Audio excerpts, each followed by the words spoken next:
Hey guys, Snowe here. I'm doing an IBL match review with Hades today. We're going to be checking out NG Plus, and this looks like Ignition 2.0. I don't know what to call them, but you know, another good server, up and coming server from 139. So I've seen them play a very close match recently, and I want to see what they had to say against NG Plus, who's also a very strong team in the league, I'd say. So yeah, let's jump into it. What do you think about these two teams? Yeah, these guys are pretty good. I put them on the tier list. They really showed me a lot recently. They're new. I think they're kind of combined with two servers, and that's why we kind of got that like 2.0 feel. But looking at replays is important. Like, you might learn something.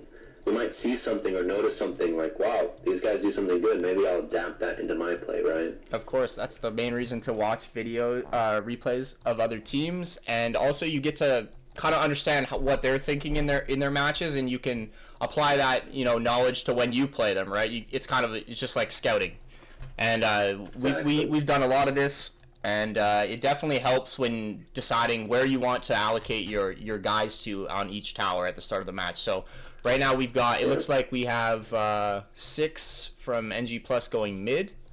It looks like Ignition 2.0 or 139, you know, looks like they're going to central tower with 2 players. I don't really like the 2-player commitment. I think that they probably should have just sent nobody if they're going to send 2 players, because like this isn't going to stop. This isn't going to stop them, right? Either you match it or you ditch it. There's no in between, because it's just going to get crushed. Those 2 players are going to be no value. It's ditch or good. There's no in between. Yeah, they're going to spawn, stuck at spawn. Don't go. Down bottom, we've got, seems like 4, 7, 9 versus 5, 6, 7, 8, 9, 10. 9 versus 10, so close match. And look at that. Look at this. Look at this. The advantage with around the tower, they have 5 touching, where red only has 2 technically, and some gaps. And they also have good spawns too. So like they're probably gonna. They would, even if they were contested, they would probably still get here. And they could potentially look to all in this tower right away if they wanted to. I mean, it could work out. Let's see. They could definitely get all in right away. I'm noticing the players, there's not full. It's really important to have 30. 2 players can make a massive difference, and I don't think people understand quite how important it is to max out 30-30. Yeah, it definitely is important for sure. Looking at the, you know, the relocations though, they did manage to get there quite early. So were these relocations too far back? 190, 10. It could be. I like that they're touching. They're close enough. Is it perfectly optimal? No, but in the heat, I like those. Those are fine because they're second row. There's nothing wrong with second row, really. You see, this right here though, this could have definitely been canceled. I don't think that this was like the ideal spawn location for this. That's what that's the sentiment I'm getting right here, and it looks like it wasn't. This is really poor. That's not a good decision. Never do that. Yeah, if you're a battlefield commander, you really don't want to be pinning these players in the back to go to this front row spot. That's for sure. Cause I would have scored that guy. He got lucky. He's gonna get canceled all the time, every time. You know, against a team that understands how to pin off the start, right? Let's see what, before we jump into the fights, let's see what happened in the top side relocations. Yeah. Looks like 10 to 9, right? Corner spot. What are you talking about right here? Yeah, that one. That's an aggressive red spot. That is definitely an aggressive red spot. Where was he coming from? Oh. From the back. Oh, guys. You're going for some risky relocations. Let me tell you that right now. Who's going to get there first? I mean... Easy position, easily. Yeah. A player level, that shouldn't have never been there. Oh, he still got there. There's... There's no way, man. No way. I can't believe it. All right, that's actually crazy. But the spread out from these guys from 139 is quite significant. Sloppy for sure. Sloppy. Like this guy's way in the back. We got two sections, big gaps between the tower. This is gonna cause you problems. Like this gap is gonna cause you a lot of problems. You only can put 2 players next to tower, up to 3 now. You know, because you have this massive gap here, right? Yeah, so and every player is now 1-2 seconds further away, and that just delays tower hits, to delays rally timers. Very inefficient. I wouldn't be surprised if they like port one guy and go for the all-in, or maybe they go for the all-in straight away. Who knows? But like, yeah, I do like the initial relocations from NG Plus here, except for this one, of course, because it, you know, that guy must have been way in the back for that to not get there. I would have liked one behind. I like Tanjiro to be behind Tesselhoff, but yeah, it's pretty decent for sure. We give them the win for relocation decision making on this tower, though, based on the start. And look, it looks like they go for a quick all in right off the start. Well, it's not quite all in because you know some players are still fighting. But that's one thing that like I guess a lot of teams don't tend to prioritize is. And I've spoken about this in some previous videos, but if your whole team is not committed to the same thing, then that's a problem. Because, you know, we have a few of their guys sending all their marches to the tower, and if everybody sent all of their marches to the tower, then pretty much guarantees, like, the all-in, right? Rather than just a few guys, they get stopped, and the other people are fighting. And, you know, these guys would have been better off fighting rather than all-inning in that situation, so... Yeah, communication's key in every aspect of life. It's no different in war and combat. Like, communicating with your teammates to make sure everyone's on the same page is, like, massively valuable. You will never win a high-level match if people aren't on the same page doing the same things. Yeah, agreed. But it doesn't seem to matter in this situation because they get the all-in anyways. The position's too good. It doesn't matter. Yeah, that's true. There's only 2 people here, and they're forced to fight. And because of that, nobody stops the tower. They get it right away. So good start for NG Plus on the top side. On bottom. On the bottom side, it looks like... Do they have it? Okay. Nobody has it yet, just yet. They are going for it, though.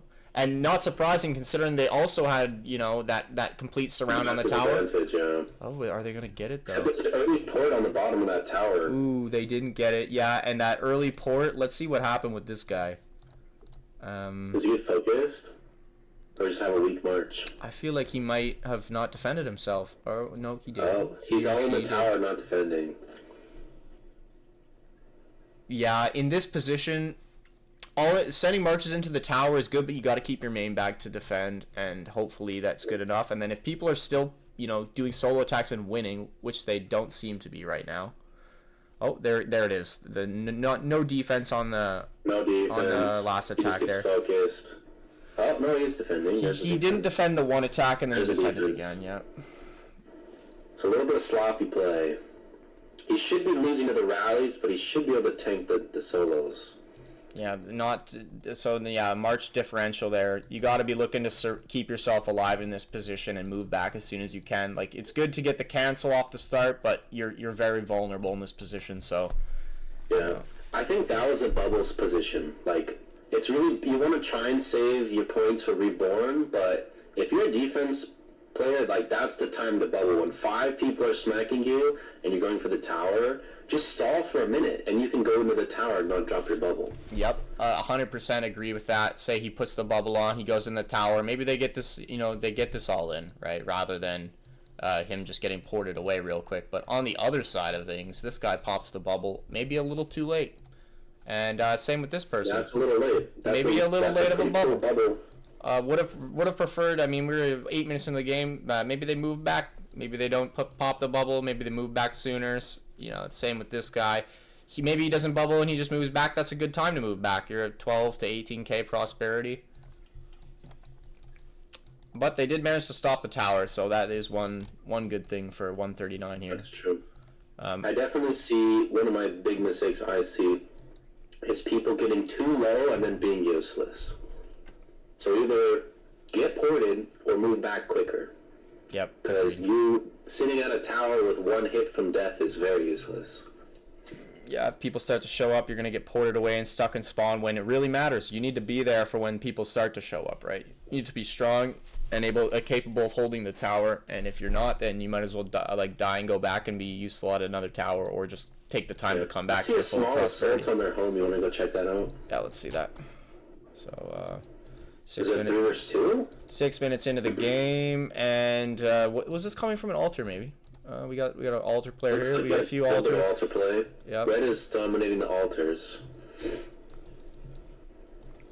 Well, this guy's coming in from the outside here. I'm assuming the backup comes from the altar. I'm not a fan of altars off the start, but there is definitely altar play in the middle of the game, which I think can have some high value. Moments like this, 10 minutes in. Yep, in the middle of the game for sure. It seems like NG Plus was completely ready for this. I don't know if they had 3 at the start, but they had 2. So that's fine. And then they sent 1 extra after seeing the altar. Maybe even 2 extra. Wow. Good reads on their part. They see 3 going altar. They send 1 extra. And have this guy move up. I'm not really sure about that one, but 4 players for this tower is a solid response given the fact that they've already taken this tower and they are still holding up pretty strong here. And this is, don't forget, this is a guaranteed tower, so if they just manage to hold these 3 towers here, they're going to win the game no matter what. Yep. It's already looking very strong, very promising for them, and then they still have a solid position here, so very good start from NG Plus.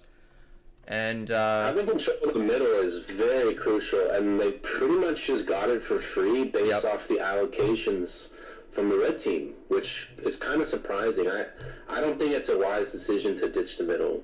I don't think I've ever seen a team ditch middle and win at a high level, like to top 10, top 20 teams. I have seen, I think, Vex ditch middle completely, go for the 2 top and bottom side towers and win. Their strategy was just to take these towers and hold them all match, and they held that 3, and they managed to hold AOW off to get the win against them.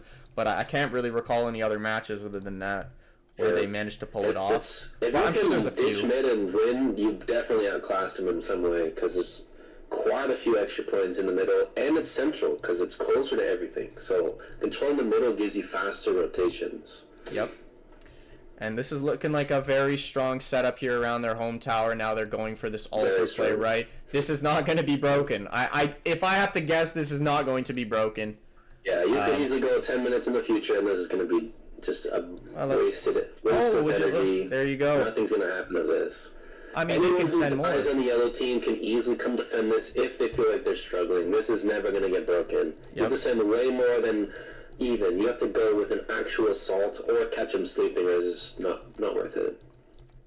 It looks like 5 minutes later they are losing this position here, but I mean, 15-minute mark, they have mid, they're sending extra players there. They've cleared out everybody in the top side.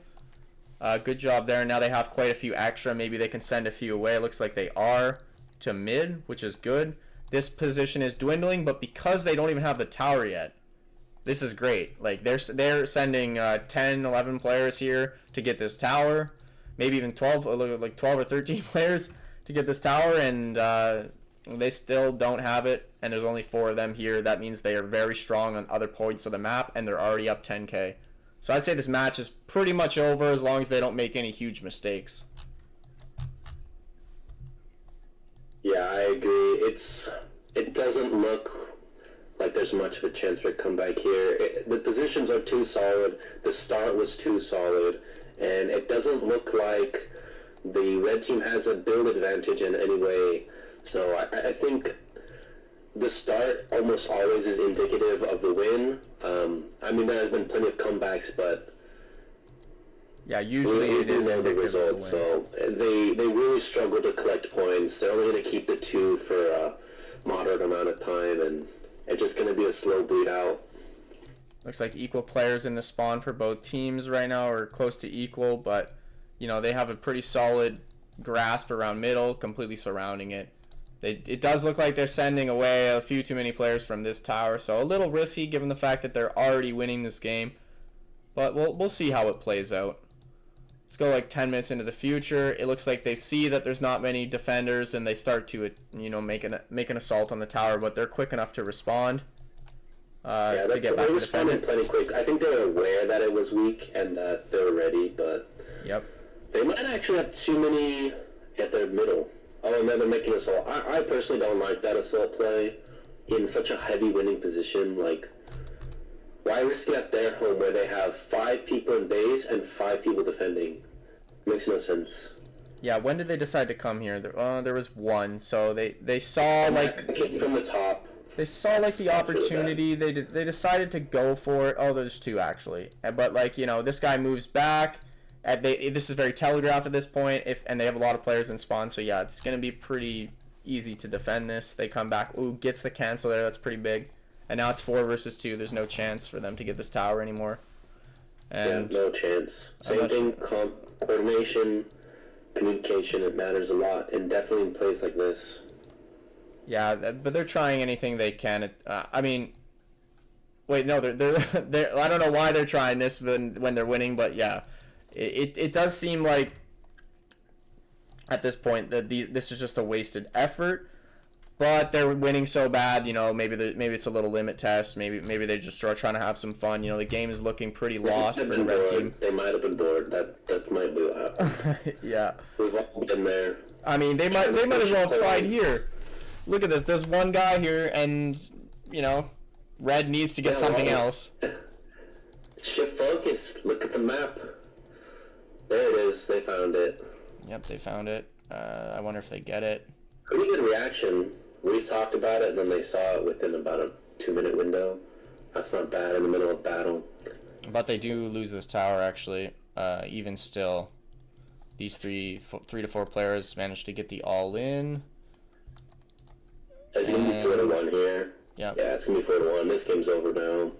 You can't ditch the things you own. Even at a disadvantage, you can't just completely ditch it. Nope, because that kind of stuff will happen. Harder. Yep. Yeah, that's one thing that every team, needs to make sure that they do, and have those players who are willing to make the sacrifice. Like, yeah, it sucks you don't get to fight, but let's say you're not like a top tier fragger, you're not, trying to gain a better position on the map somewhere else so that you can take this tower like central you want to have your good fighters here so that they can make up ground on this tower so they can potentially take it. But you also need to have some selfless players who are still solid at fighting and can block relocations and do all the things they need to do to hold these towers so that you don't end up giving up a position like this, right? Yeah, right. You don't want to give up winning positions, and you don't want to give up the things you own. So they own too, and they need to give the maximum without sacrificing what was already theirs. Something I'm noticing here is the lack of dead troops. I feel like this is not a very active match. Like, you scan through. Yeah, in right. higher level matches, people just spam their troops. I only see maybe a handful of players who are really working hard. The red players have a lot of troops to work with still. Everyone should look like this guy. You should have a big black bar with just a little bit of red or white, depending on your color. That means you've been active. That means you've been putting yourself out there to help your team win. If your bar is full, you're not doing anything. This guy, I don't even think his left spawn. He's got 0. He joined the game. He was like, "Nah, I gotta go. Sorry, guys." Wasting his space. Yeah, could have had one extra player on their team helping, but it is what it is. Yeah. Looks like it's Honestly, gonna be a dub for just NG Plus. outclassed them in almost every way. They were missing a player, and they still came out on top in just about every way you could. They just kind of played better. Too little, too late here. You see, it's red everywhere, but they just don't have the firepower. Yeah, the time They lost position too early. No time to recover. Alright, let's check out the endgame screen, see who was putting in the work. We got MVP Obi, or Obi, however you say that, 1.3 million. Solid performance. 1.3 NG the Plus. top. That's a little low for a top frag. I like to see about 1.5 or more to really show. That really shows a dominant march and a really high level of understanding. And only 2 in a million. Like I said, it really felt like a low power game. Yeah, I guess there wasn't a lot to kill, right? 5, 6, 7. Yeah, I guess there wasn't a lot to kill because they didn't heal very many troops. They still had a lot in their training grounds. They're playing a lot. I suspect it also had something to do with a lot of people being stuck in spawn as well. So not as many fights happening. People defending, doing nothing. So I mean, it's part of the game, but some games are more action than others. Yeah, not a lot of people in the millions for Battlefield contribution this game. Prosperity destroyed. Looks like this guy was tearing it up. 272, almost doubling everyone else in the match. It's really high. 272 is extremely high. Was he the guy with the top prosperity? Is that the same? That's just their top five. The same guy, yep. He can play good. He put in a lot of work. Unfortunate that his team couldn't get the dub. But, you know, at least you had a good showing. Rolls. Tower contribution here. I think they'll be, if they continue on an uptrend, they'll be a big threat in coming seasons. Yep, I could see that. They also their most recent game they had a very solid showing as well. I forget who they played against, but I remember them having a very solid game. So, all right, good game to NG Plus. Nice win. Both teams solid performance. Could have been better from 139 for sure. Just the start. Just needs a little bit of tweaking because it honestly put them at a massive disadvantage, and it's pretty much impossible to come back from something like that. So, yeah. All right, thanks for joining in on the call for this one. Appreciate it, Hades, and I'll catch you guys all in the next one. Take care.